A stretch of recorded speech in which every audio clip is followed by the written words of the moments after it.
আল্লাহ বলেছেন ফাইন্না মাল উসরি ইউসরা, কষ্টের পরেই আছে সুখ। কষ্টের পরেই আছে সুখ। আমাদের জীবনে সুখ বেশি, কষ্ট কম। কয়দিন না খেয়েছিলাম, কয়দিন বিপদে পড়ছি, কয়দিন ডাকাইতে ধরছে, এক মাসের মধ্যে অসুস্থ থাকি কয়দিন আর সুস্থ থাকি কয়দিন, এটা হিসাব করে না। অসুস্থ যে ছিল খালি এটা খেয়াল রাখে, আছে না নাই? তার মানে ইন্না মাল উসরি ইউসরা, দুঃখের পরে আছে সুখ, মোটিভেশন। প্রাণটা আবার উদ্বেলিত হয়ে ওঠে, তাই তো আসলেই তো দুঃখের পরে সুখ। এজন্য কষ্ট যখন পাবেন, অসুস্থ যখন হবেন, ওইখানেও আনন্দ করবেন, কারণ সামনে আরাম আসতেছে। সুবহানাল্লাহ পড়েন। মুমিনের হারাবার কিছু নাই, দুঃখ পাওয়ার কিছু নাই। মুমিন অসুস্থ হলে অসুস্থতার মাধ্যমে, তার রোগের মাধ্যমে তার গুনাহ ঝরে যায়, সে আল্লাহর কাছে প্রিয় হয়ে ওঠে। তা আমাদেরকে কেউ হারাইতে পারে? কথা বলেন, আমাদের কেউ ভয় দেখাইতে পারে? মোটিভেশনাল সূরা, সূরাতুল ইনশিরাহ আর সূরাতুদ দুহা, এখানে অনেক হিউজ মোটিভেশন আছে। যারা হতাশ, যাদের জীবন ভাল লাগে না, মরে যেতে মনে চায়, গার্লফ্রেন্ড গালি দিছে, আছে না নাই? আবার বয়ফ্রেন্ড গার্লফ্রেন্ডের গালি দিছে, এ ওড়না পেঁচায়া ফ্যানের মধ্যে ঝুলে আত্মহত্যা করে। কত বড় পাগল, তুই মরলি কেন? গালি দিছে তো কি হয়েছে? হ্যাঁ, বুঝতে চায় না, হতাশ হয়ে যায়। আর বয়স কম তো, হিচড়ে পাকা, অল্পতে কাবু হয়ে যায়। এই সূরাগুলো পড়ে না, এখানে আশার বাণী আছে। আজকে আমি জানি কথা শোনাবো আপনাদেরকে, শুরুতে আগে সংক্ষেপে বলে দিই। এই সূরার মূল কথা হচ্ছে, মানে সেন্ট্রাল থিম বা সাবজেক্ট ম্যাটার, সূরাতুদ দুহার কেন্দ্রীয় আলোচ্য বিষয় হচ্ছে নিরাশ হবেন না, হতাশ হবেন না, হাল ছাড়বেন না, ভরসা রাখবেন কার উপর? মুমিনরা নিরাশ হয়, হতাশ হয়, হাল ছাড়ে নাকি ভরসা রাখে? কার উপর ভরসা? কার উপর? Never be sad, never lose hope, never lose hope, you will find your way. তুমি তোমার পথ খুঁজে পাবে। আমাদেরকে পথ দেখায় কে? এজন্য সূরাতুদ দুহার কেন্দ্রীয় আলোচ্য বিষয় হচ্ছে হতাশ হওয়া যাবে না, নিরাশ হওয়া যাবে না, হাল ছাড়া যাবে না, ভরসা রাখতে হবে একজনের উপরে। চিৎকার করে বলেন, তিনি কে? হতাশ যারা, ফ্রাস্ট্রেটেড, আপসেট পিপল, তাদের জন্য, হতাশ ব্যক্তিদের জন্য এই সূরাটা একটা আলোকবর্তিকা, একটা আলোর মশাল। এই সূরাটা পড়লেই হতাশ ব্যক্তিরা মনে শান্তি পায়, আশা ফিরে পায়, দিক ফিরে পায়, ঠিক কিনা? এই সূরাটা নাজিল হওয়ার একটা ব্যাকগ্রাউন্ড আছে, শুনবেন। বিষ্ণু ঈসা ইসলামের কাছে যখন ওহী নাজিল হতে শুরু করলো, বিষ্ণু ঈসা ইসলাম ওহীর কথাগুলো পৌঁছে দিতে লাগলেন। যাই নাজিল হতো বিষ্ণুনবী পৌঁছে দিতেন। বিশ্বনবী সাহাবাদের কাছে শেয়ার করে দিতেন, যেটাই নাজিল হতো তিনি পৌঁছে দিতেন, যেটাই, কারণ আল্লাহর আদেশ, ইয়া আইয়ুহার রাসূল বাল্লিগ মা উনজিলা ইলাইক, ও নবী আপনার কাছে আমি ওহী থেকে যা নাজিল করি সব পৌঁছে দেন, একটাও গোপন করা যাবে? আল্লাহর কাছ থেকে বিশ্বনবী যে সমস্ত মেসেজ, ইনফরমেশন, তথ্য, রেভেলেশন ওহী পেয়েছে, একটাও কি বিশ্বনবী গোপন করেছে?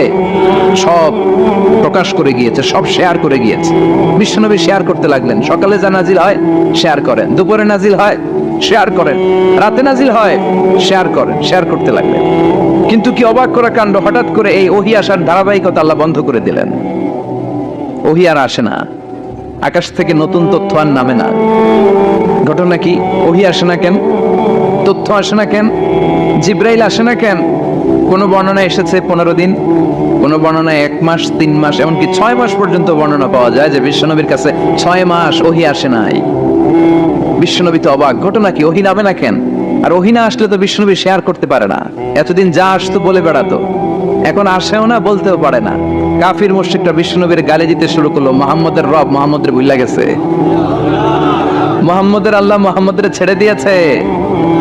বিশ্বনবীর চাচি আবু লাহাবের স্ত্রী উম্মে জামিল বলতে শুরু করলো, কি মুহাম্মদ, তোমার শয়তানটা তোমার কাছে আসে না? না, শয়তান দ্বারা তিনি জিব্রাইলকে বুঝিয়েছেন যে তোমার জিব্রাইল তোমার কাছে আসে না।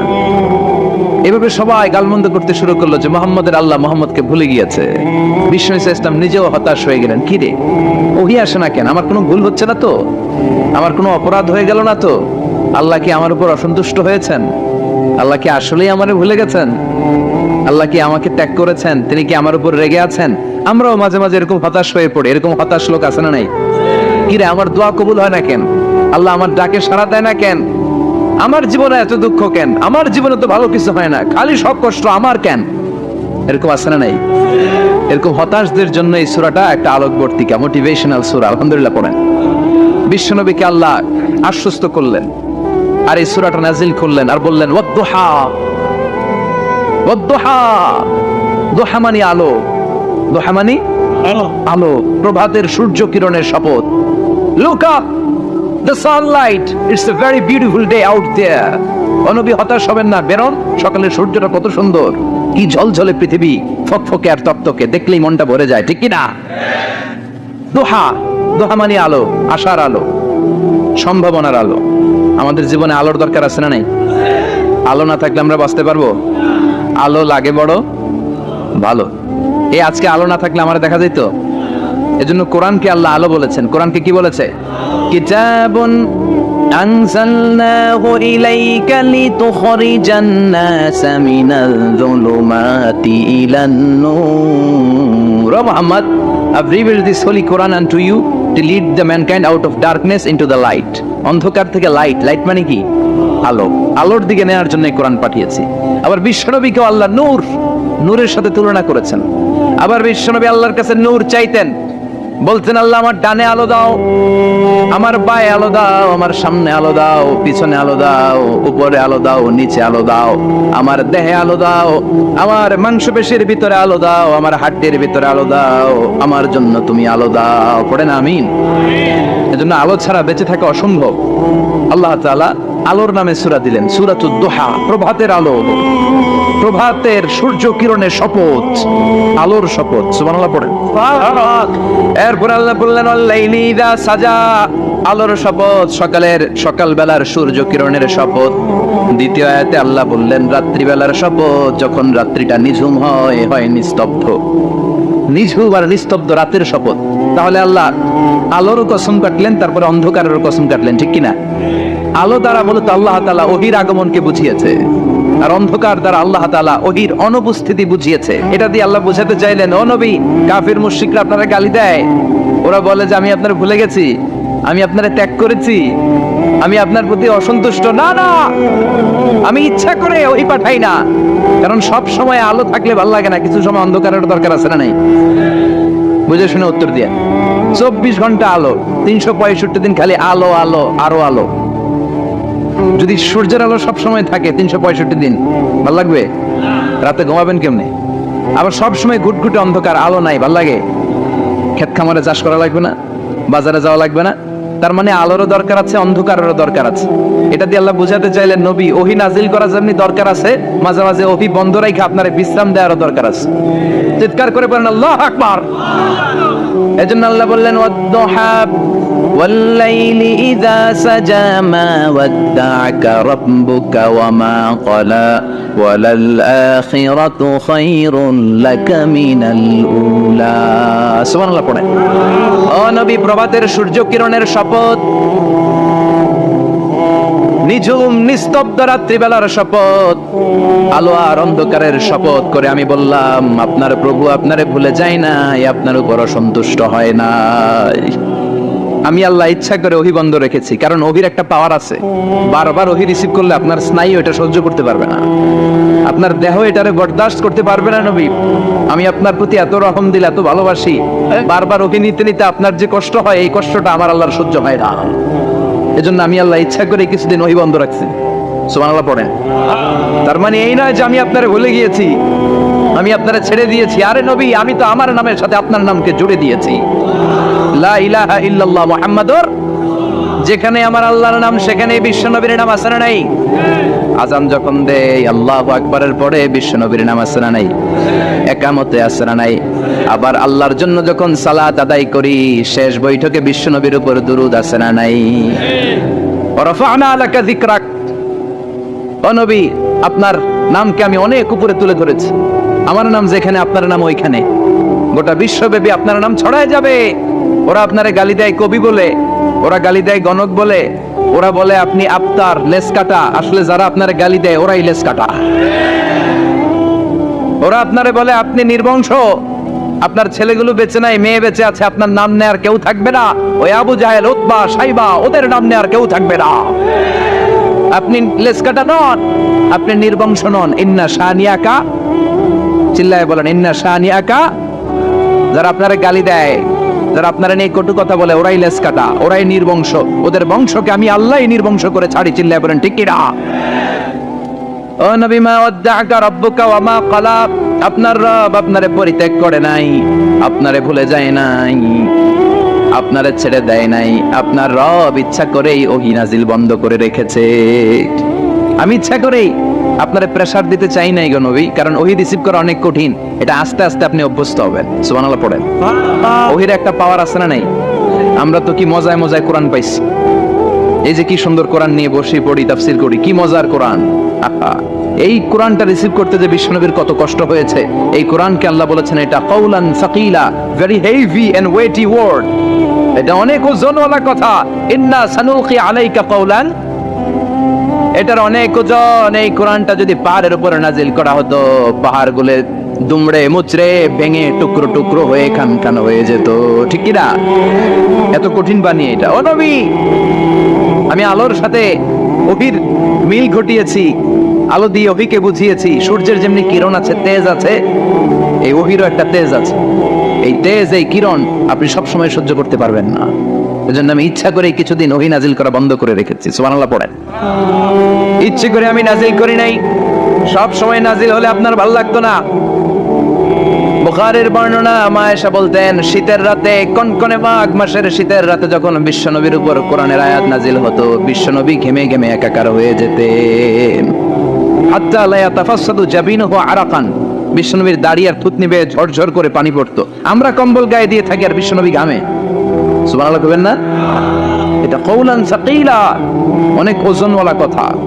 আবার বিশ্বনবী যখন ওটের উপরে বসে থাকা অবস্থায় কোরআনের আয়াত নাজিল হতো, ওটের বুকটা মুহূর্তের মধ্যে বালুর মধ্যে, জমিনের মধ্যে লেগে যেত।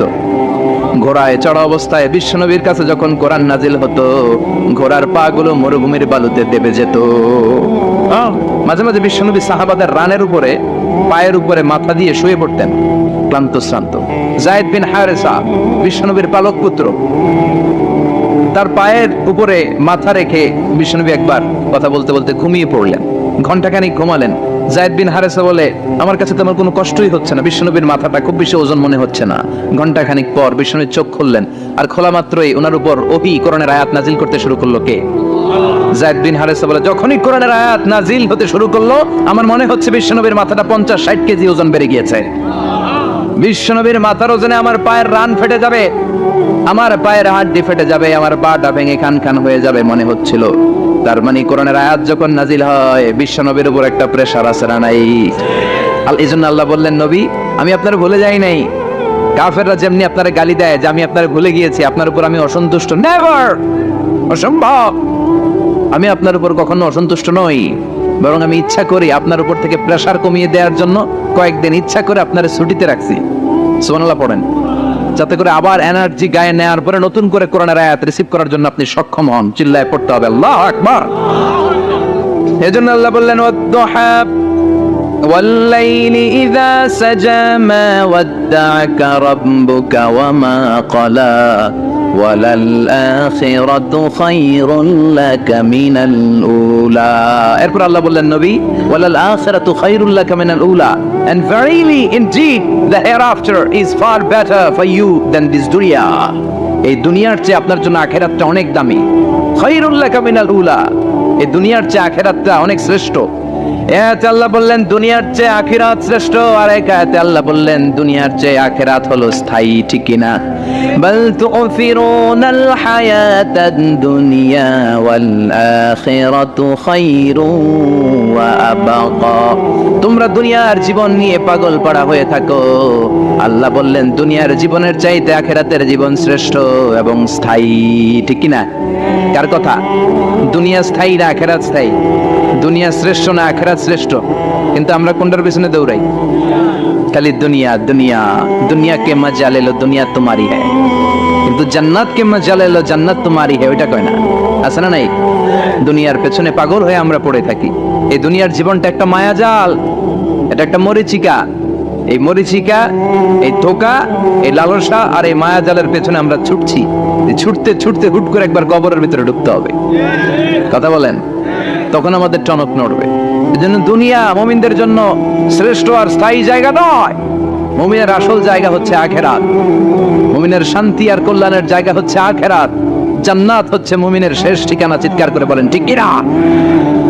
সেটাই বিশ্বনবী বললেন, নবী কাফির মুশরিকদের কথা আপনি কান দিবেন না, ওদের কথায় হতাশ হবেন না, নিরাশ হবেন না, হাল ছাড়বেন না, ভরসা রাখবেন কার উপর? কারণ ওয়ালাল আখিরাতু খায়রুল লাকা মিনাল উলা, এই দুনিয়ার জীবন ক্ষণস্থায়ী জীবন, চিরকালীন জীবন হলো আখিরাত। নবীরে কিভাবে আশ্বাস দিতেছে দেখছেন, অ্যাসিউরেন্স করতেছে, কনফার্মেশন। এই সূরাটা যে শান্তির সূরা, মোটিভেশনের সূরা, অনুপ্রেরণার সূরা, ইন্সপাইরেশন যে জায়গায়, প্রতিটা আয়াতে আপনি ইন্সপাইরেশন পাবেন, তো প্রতিটা আয়াতে আপনি উজ্জীবিত হবেন, সজীব হবেন, এনথিউজিয়াস্টিক এন্ড এনার্জেটিক হবেন, আপনি এনার্জি ফিরে পাবেন। আলহামদুলিল্লাহ পড়েন না। এরপরে বিশ্বনবীর আরো খুশি করার জন্য আল্লাহ বললেন ওয়ালা সাউফা ইউতিকা রাব্বুকা ফাতারদা, ও নবী অচিরে এমন এমন জিনিস আমি আপনারে দান করব, এগুলো পেয়ে আপনি খুশি হয়ে যাবেন। কে বলে? কারে বলে? শুনতেছেন? বুঝতেছেন? কষ্ট হচ্ছে না তো?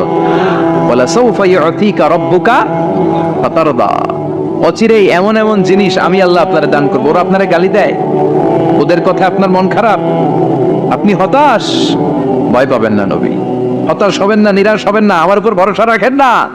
এমন এমন জিনিস আমি আপনারে দেব, ফাতারদা, ওগুলো পেয়ে আপনি খুশি হয়ে যাবেন। সুবহানাল্লাহ পড়েন। আল্লাহর কাজই হলো বিশ্বনবীরে খুশি রাখা।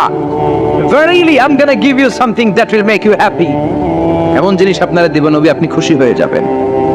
আল্লাহর কাজই হচ্ছে বিশ্বনবীরে খুশি রাখা। যেখানে বিশ্বনবীর মন খারাপ, ওইখানে বিশ্বনবীর আল্লাহ আছে না নাই?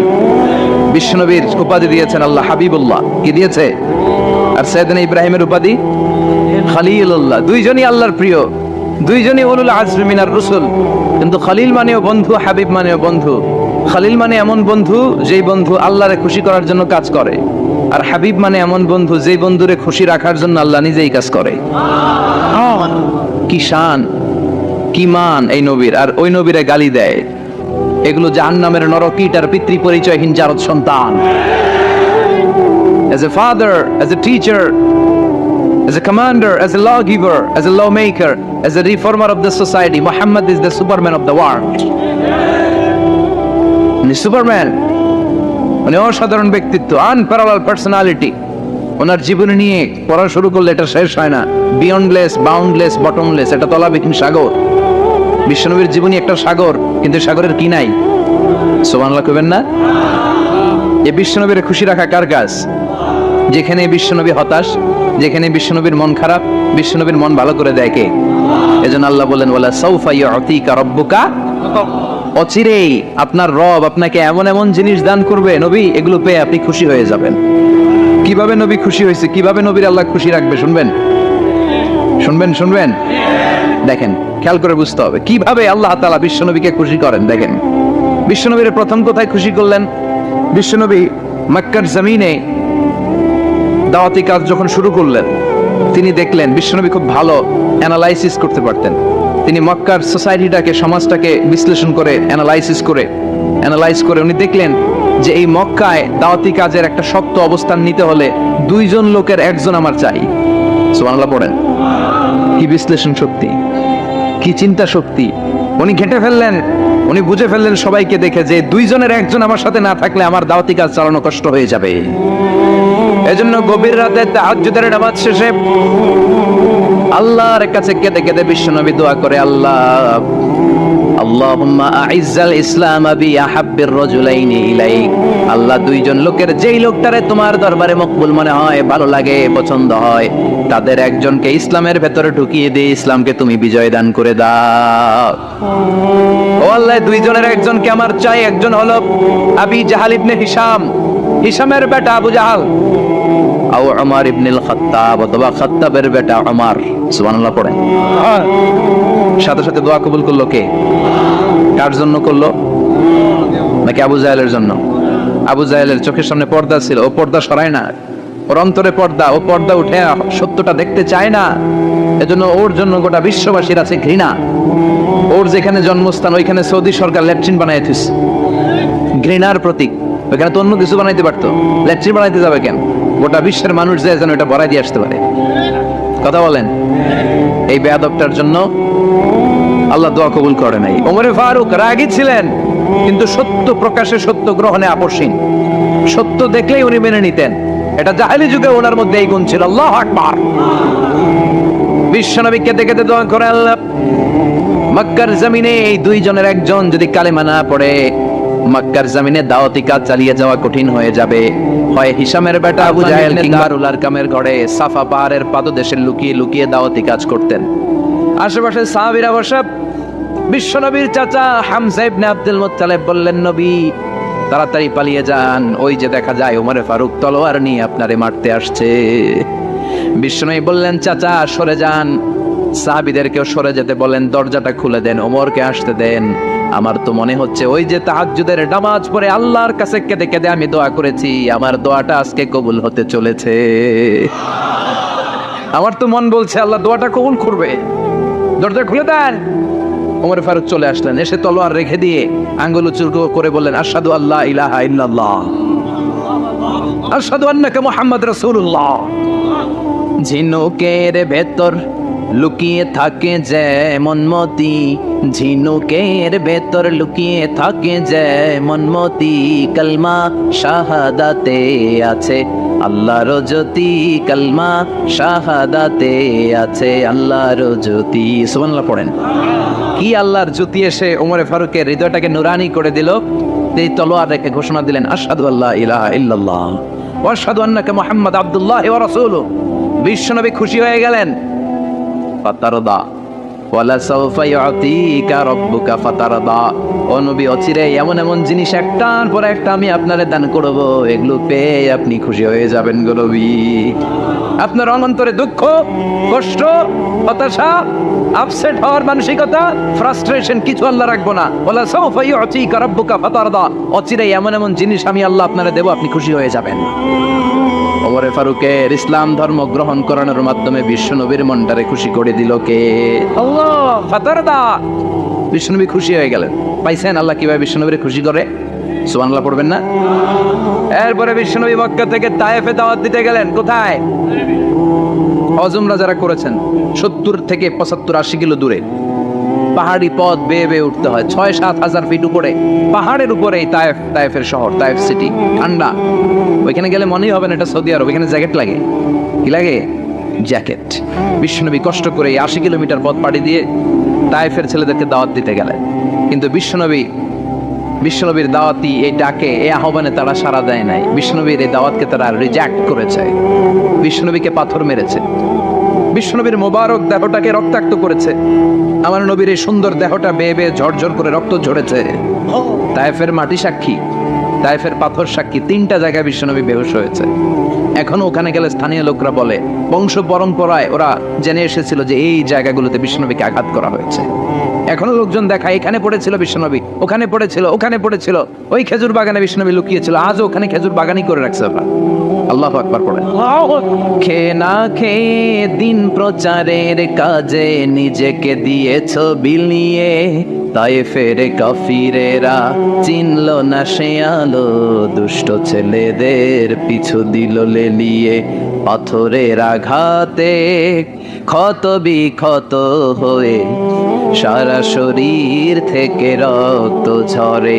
হে রাসূল তোমাকে ভুলি আমি কেমন করে, হাজার ব্যথা বেদনার পরে ফিরে আসনি তুমি আপন ঘরে, দিনের আলো তুমি ছড়িয়ে দিতে চলে গেলে মদিনায় মক্কা ছেড়ে।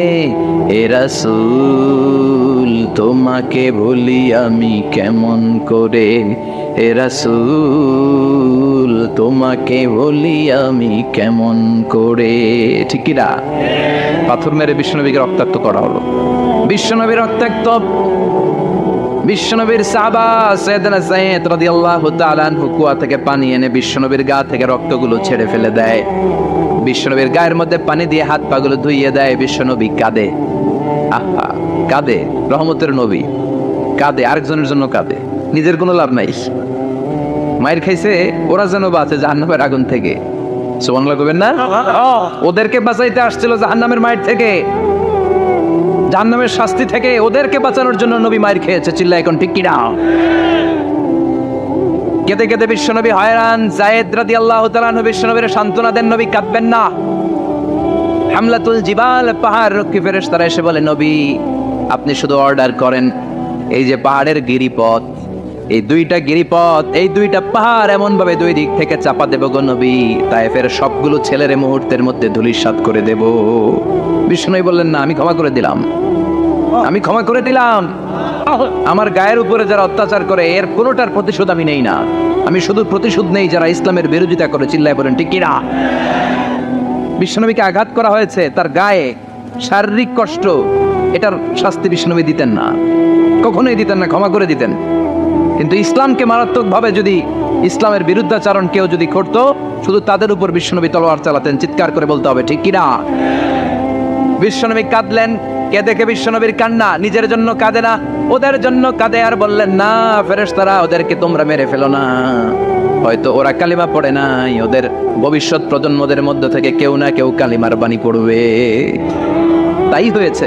তায়েফে গেলে হৃদয়টা ঠান্ডা হয়ে যায়। মসজিদ আর মসজিদ, মসজিদ আর মসজিদ, আল্লাহ ওদের ভিড়, চমৎকার এক পরিবেশ তায়েফের পরিবেশ। বিশ্বনবী কেঁদে কেঁদে হয়রান। আল্লাহ রসের উপর থেকে টের পাচ্ছে বিশ্বনবীর মনটা ভালো না। এত আশা নিয়ে ভরসা নিয়ে কোথাও জায়গা না পেয়ে তায়েফের এখানে আসলাম দাওয়াত দেওয়ার জন্য। তায়েফের ছেলেগুলো আমার দাওয়াত গ্রহণ করলো না। বিশ্বনবীর মনটা বড্ড খারাপ। বিশ্বনবী নামাজে দাঁড়িয়ে গেলেন। বিশ্বনবী নামাজে দাঁড়িয়ে তেলাওয়াত করছেন। পাশ দিয়ে একদল জিন বিশ্বনবীর পাশ দিয়ে চলে যাচ্ছিল। একদল জিন, জিন জাতি চলে যাচ্ছে, আর বিশ্বনবীর তেলাওয়াত শুনে তারা থমকে দাঁড়ায়। ঘিরে এত সুন্দর কোরআন, এরকম তো শুনি নাই। ইনি কে? খোঁজখবর নিয়ে দেখলেন ইনি বিশ্বনবী। সুবহানাল্লাহ পড়েন। তারপরে এরা ছুটে গেল এলাকায়। এলাকায় যে এরা ঘোষণা দেওয়া শুরু করলো, ইন্না সামি'না কুরআনান আজাবা ইয়াহদি ইলার রুশদি ফাআমান্না বিহি।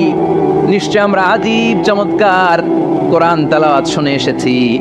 এই তেলাওয়াত সাধারণ তেলাওয়াত নয়, এই আয়াত দুনিয়ার মানুষের বানানো আয়াত নয়। এই আয়াতগুলো পাঠিয়েছে কে? এই আয়াতগুলো ইয়াহদি ইলার রুশদি, হেদায়েতের দিকে মানুষকে পথ দেখায়।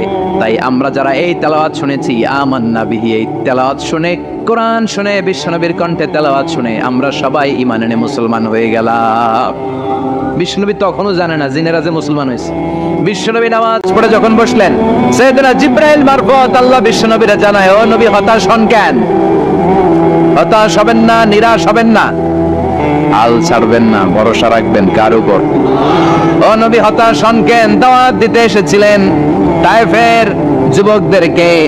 তায়েফের যুবকরা দাওয়াত কবুল করে নাই তো কি হয়েছে? তার বিপরীতে অদৃশ্য জগতের একটা প্রাণী, জিন জাতি, তারা আপনার কণ্ঠের সুন্দর তেলাওয়াত